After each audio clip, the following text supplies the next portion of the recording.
This is like second nature. It's ridiculous.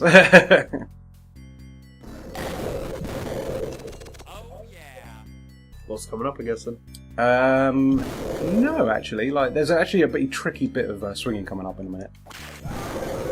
Fair enough. Which I will show you. Don't need to open that gate. Always forget that. So, masterclass in Earthworm Jim, ladies and gentlemen. You are supposed to open it, but like, yeah, if you position yourself at the right place, then you can just save yourself from pressing. Because those cranks are really annoying sometimes.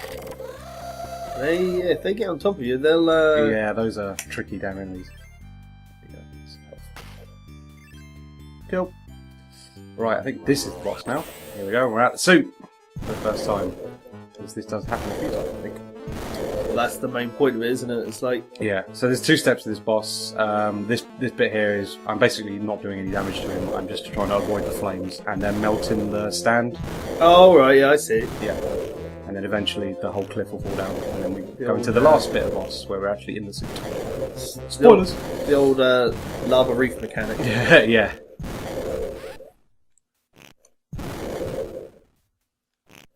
I love the animation in this. It's really, really good. I mean, it's all done by like a professional cartoon studio. What sort of what sort of year did this come out? 94, I think this came out. It was either out in 93 because the second one might be 94. We're looking towards what midpoint of the old Mega Drive lifespan then. We're near the end, to be honest with you. So yeah. I think this is prime time Mega Drive. I think this might be 93. Pretty established as a system now. But yeah, there's a special edition of Earthworm Jim as well, which you can also get on Mega CD and PC. That's got more frames of animation and some extra stages, which are all right. They're nothing special. They don't really add much. I think the game, as it is pretty good, to be honest with you. But yeah, more Earthworm Jim's no bad thing really. So absolutely not. Those stages aren't particularly bad or anything. They're just more of the same. So yeah, cool. Groovy. Exactly that. All right, more Andy asteroids.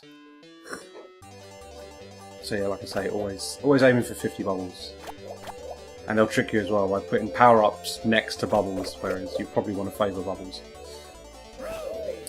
So I didn't use these shields last time, but basically... Stuff you getting hit and slow down, I guess? No, it basically makes you you can take damage from asteroids without being hurt. And you can also shunt Psycho really hard and get him behind you quickly. So yeah. That sounded a bit dirty. But yeah, if you fail these stages, you actually have like a 2D fight with Psycho. Oh really? Yeah. Well, that's pretty cool. When you say fail, I presume you mean like he's if he behind wins, you. Yeah. If he wins the race. But yeah, once he's behind you, basically, as long as you don't hit asteroids, it will stay there. So. But yeah, it's pretty simple. I mean, these are just sort of like interludes in a way, so you wouldn't want these to be particularly hard. Otherwise, it would just like impede your progress to a pretty horrible degree. Yeah, there's 60 bubbles in each stage. So I missed one, but yeah. Ooh. But it doesn't matter if you get yeah, all of them or as not. As long as you get over over 50, you're fine. So we're heading next then. I think now we're in what I would say is probably one of the most difficult stages of the game, actually. So this is the down the tubes level, I think, which is all underwater. Yeah, it is. There you go. So yeah, this one's tough. It's not like there's the main section of this is just makes it difficult. There's a bit where you're in a submarine, right, and you have to navigate through without like breaking the capsule, and that becomes like quite a difficult task because submarine, as you can imagine, it moves around quite floaty and it's a bit weird. Water levels, eh? Yeah, water levels. They're always a pain in the arse. These guys will chuck you back if you get you can't really damage them. Music's pretty cool. Yeah, I mean, soundtrack's great. I mean, it's Tommy Tallarico, man. He's the boy. The man who fingers in many pies. Yeah. I don't know, like, I mean, he obviously does video games live now, which is kind of his main deal. Yeah. I don't know if he's done, like, new soundtrack music for a while now, to be honest with you. I think video games live kind of keeps him occupied. Keeps him busy, yeah. But I do like his stuff. He's done some really good stuff. He basically, any game released by Virgin Interactive in the Sega era is you can pretty much. Cool Spot as well, didn't he? Did Cool Spot as well. He also did the Terminator game on Mega CD.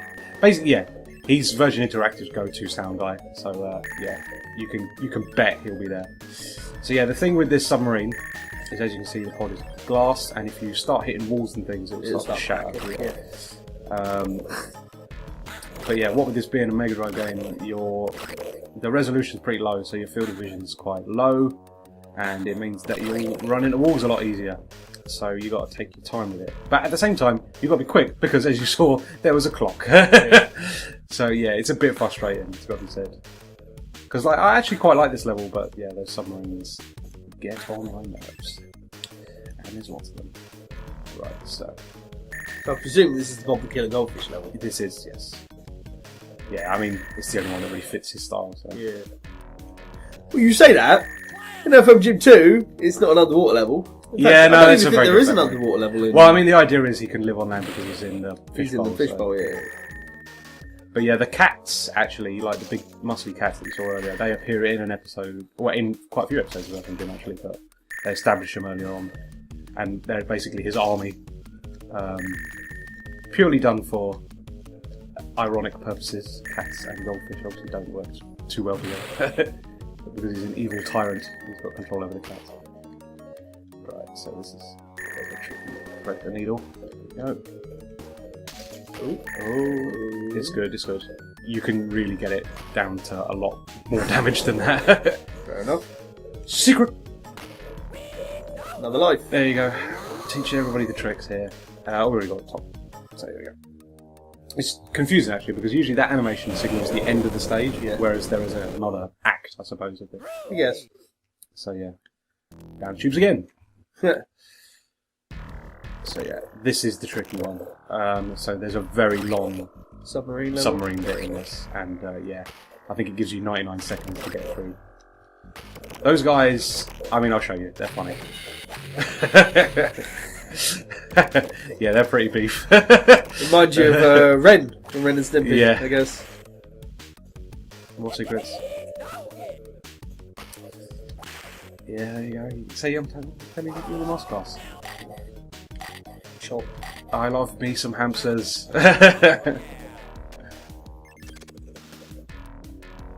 Right. So is this the hard bit? I think this is it. So this will now fill me up with 99, and you basically don't get another air point throughout this entire section. So you've basically got to blast through it and not damage yourself to the point where you break somewhere. Here we go then. So let's rock it. It gives you more than enough time to do it. Like, you can be pretty careful. But but I imagine to a new player. Oh god, like I remember specifically the first time I did this, like, because it was such a pain in the backside, like getting through this as a kid, trying to learn the whole pattern and stuff. Because it is essentially just learning the map. Yeah. But yeah, no, I remember it specifically because I was playing it sort of like in the front room of our old house. My parents were having dinner at the time, and I was still playing games. And yeah, when I did it, it was like, yes! Epiphany. Lewis, come pause the game and have some dinner. Yeah, there you go. There's a story from my youth. But yeah. Jesus, you ain't kidding. This is yeah, it's a long old one. So if you legit went and did like one of the branch pathways to go get items, like there was right at the beginning, you get pretty stuffed. Yeah, it's hard work. See, there's a little gap in the roof there. There's like a lot of items hidden in there. And yeah, you're basically going to cause yourself trouble, because if you get stuck between the rocks, you'll shatter the glass a lot quicker. But at the same, it's not worth your effort to go and get those items. I think it's more just a distraction. Yeah. There we go. I think we've done it. Lovely. Right, here we go. Here's the boss. I say boss in inverted commas. There he is. Done. It's not like it was exactly the same way you do him in number 2 as well. Yeah.